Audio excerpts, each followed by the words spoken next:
সিঙ্গাপুরের ব্যস্ততম একটি সড়কে হঠাৎ তৈরি হওয়া এক বিশাল গর্তে গাড়ি সহ পড়ে যান এক নারী। সড়কের পাশে কর্মরত একদল নির্মাণ শ্রমিক রীতিমতো ফিল্মি কায়দায় উদ্ধার করে তাকে। গর্তের ভেতর থেকে ওই নারীকে উদ্ধারে শ্রমিকদের সময় লেগেছে 5 মিনিটেরও কম।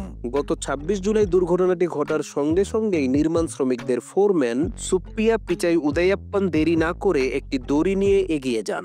গর্তের ভেতর ছুড়ে দেন দড়িটি। কোনো মতে গাড়ি থেকে বেরিয়ে আসেন চালক ওই নারী। পরে ওই দড়ি ধরে টেনে তাকে উপরে তোলা হয়। এরই মধ্যে সামাজিক যোগাযোগ মাধ্যমে ভাইরাল তাদের সেই দুঃসাহসিক উদ্ধার অভিযান। অনেকেই তাদের হিরো আখ্যা দিচ্ছেন। এই শ্রমিকদের সবাই অভিবাসী। উদ্ধারকারী 7 ভারতীয় অভিবাসী শ্রমিককে ব্যক্তিগতভাবে ইস্তানা প্যালেস ওপেন হাউসে আমন্ত্রণ জানাবেন বলে ঘোষণা দিয়েছেন প্রেসিডেন্ট থারমান শানমুগারাতনম।